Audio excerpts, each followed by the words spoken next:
Hai, halo cuy, balik lagi bareng Mimin di sini. Apa kabar kalian semua? Semoga selalu sehat dan tetap waras cuy. Tulis di komentar kalian nonton dari kota mana nih. Nah, di video kali ini kita bakal ngebahas keju apa aja yang ada di semesta Pacific Rim. Jadi pastiin kalian nonton sampai habis cuy. Karena di akhir video kita bakal buka diskusi seru biar bisa debat sehat bareng di kolom komentar. Oke cuy, tanpa basa-basi lagi, langsung aja kita masuk ke ceritanya.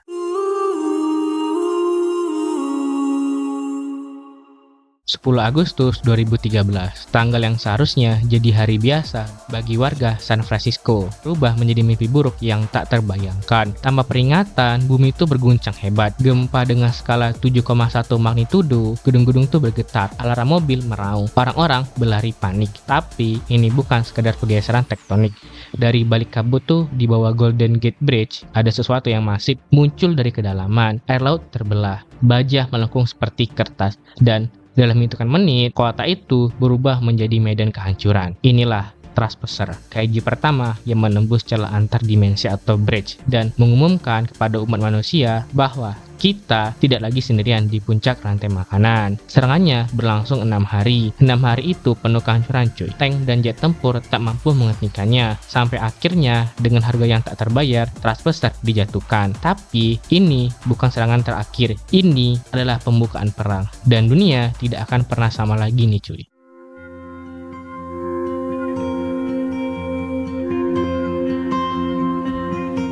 Trespasser bukan sekedar monster, dia adalah mesin penghancur biologis. Tingginya itu setara bahkan terasa melampaui Golden Gate Bridge. Dengan satu ayunan cakarnya, struktur baja raksasa itu bisa hancur layaknya mainan plastik yang mudah rusak cuy. Baja itu melengkung, kabel putus, aspal terkelupas seperti kertas tipis. Tapi yang bikin dia tuh benar-benar mengerikan bukan cuma ukurannya, ciri khasnya cuy, adalah cahaya oranye bioluminescensnya yang terpancar dari dalam mulutnya. Bukan sekedar efek visual, itu tuh seperti tanda bahwa di dalam mulutnya atau di dalam tubuhnya ada reaksi biologis yang tidak kita pahami sepenuhnya. Seolah-olah tubuhnya itu adalah reaktor hidup cuy.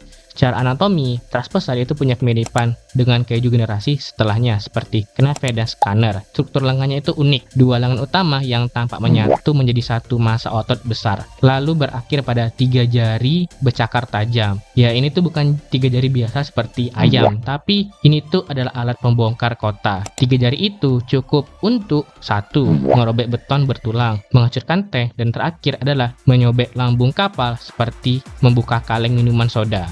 Proporsi tubuhnya itu menunjukkan satu hal. Dia tuh tidak didesain untuk bertahan. Dia didesain untuk menyerang. Trespasser adalah prototipe teror. Dan kemunculannya di tahun 2013 bukan hanya serangan pertama. Ini adalah deklarasi perang dari dunia lain.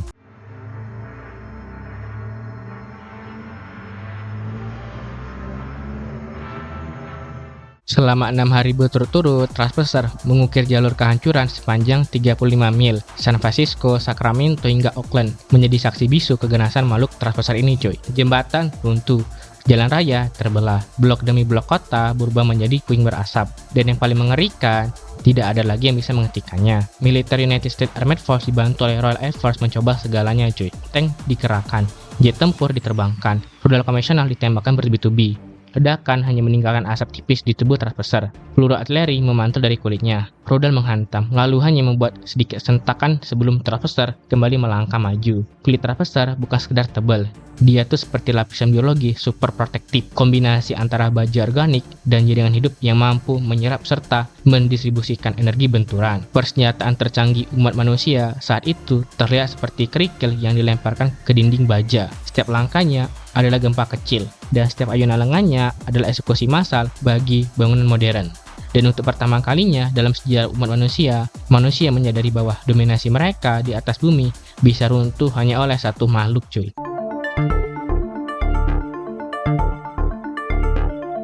Karena sudah benar-benar putus asa dan kehabisan cara, militer akhirnya mengambil keputusan paling ekstrim. 3 rudal nuklir taktis diluncurkan langsung ke arah Trespasser. Ledakannya dahsyat banget. Cahaya putih memenuhi langit. Gelombang kejutnya terasa sampai puluhan kilometer. Dan akhirnya makhluk itu tumbang. Trespasser mati. Tapi kemenangan itu terasa pahit banget cuy. Oakland dan sebagian besar wilayah Bay Area hancur total. Bukan cuma karena amukan keju, tapi juga karena ledakan nuklir yang kita lepaskan sendiri. Bangunan rata dengan tanah, infrastruktur lumpuh, kota berubah menjadi puing radioaktif, ribuan nyawa melayang. Sebagian karena cakar Traspecer, dan sebagian lagi karena keputusan terakhir manusia untuk menghentikannya. Itulah ironi KD. Kita memang berhasil membunuh monster pertama, tapi caranya membuktikan satu hal yang bikin merinding. Kalau setiap kaiju harus dihentikan dengan nuklir, berapa kota lagi yang harus dikorbankan? Dan dari situlah dunia sadar, kita butuh cara baru untuk bertarung.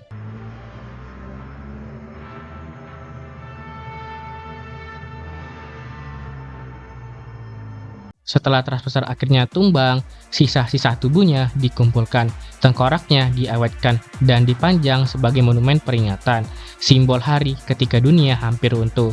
Awalnya banyak orang berpikir ini tuh cuma kejadian langka, satu anomali, satu bencana yang tidak akan terulang lagi. Tapi harapan itu hancur 6 bulan kemudian coy. Kaiju kedua muncul di Manila. Dan saat itu dunia sadar, ini bukan insiden tunggal, ini pola cuy. Menariknya, karena Traspecer muncul sebelum Organisasi Pertahanan Global dibentuk atau PPDC, dia tidak pernah masuk ke dalam sistem klasifikasi resmi. Pan-Pacific Defense Corps baru dibentuk setelah serangan pertama itu cuy. Dan sistem pengukuran ancaman yang dikenal sebagai Serizawa Scale juga belum ada saat Traspecer menyerang. Artinya apa bang? Artinya Traspecer adalah kaiju tanpa kategori, tanpa angka, dan tanpa label ancaman. Dia adalah misteri yang datang lebih dulu, sebelum manusia sempat membuat sistem untuk memahaminya. Dan dari situlah perlombaan antara kaiju dan umat manusia benar-benar dimulai.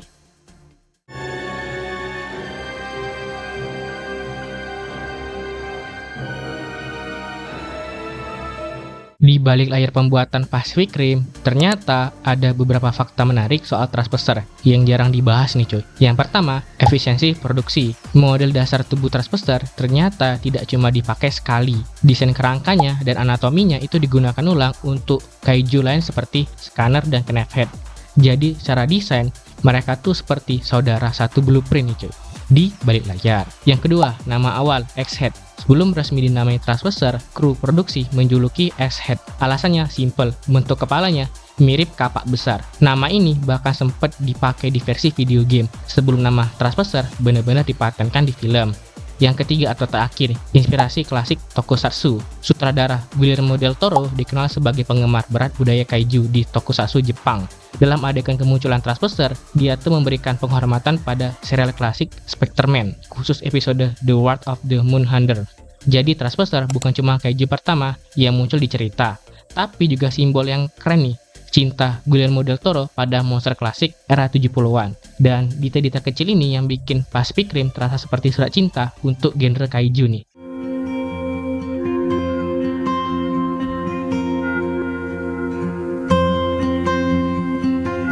Traspecer mungkin sudah mati cuy, tapi luka yang dia tinggalkan tidak pernah benar-benar sembuh cuy. KD mengubah segalanya. Dunia tuh sadar satu hal, kalau setiap kaiju harus dihentikan dengan nuklir, maka yang tersisa dari bumi itu cuma puing dan radiasi. Dari situlah lahir gagasan gila. Kalau monster datang sebagai raksasa, maka manusia juga harus membangun mesin raksasa sendiri. Di bawah komando Pan-Pacific Defense Corps, proyek Jaeger resmi dimulai. Mesin setinggi gedung pencakar langit, dikendalikan 2 pilot, dan dirancang khusus untuk bertarung jarak dekat. Dan sejak saat itu, era Jaeger resmi dimulai. Sekarang nih, pertanyaan buat kalian, apakah penggunaan nuklir untuk menghentikan Traspecer adalah keputusan yang tepat, atau seharusnya ada cara lain untuk menghentikan tanpa menghancurkan kota sendiri cuy? Tulis pendapat kalian di kolom komentar, kita diskusi bareng nih. Jangan lupa like and subscribe untuk pembahasan kaiju lainnya. Sampai jumpa di video berikutnya, dadah!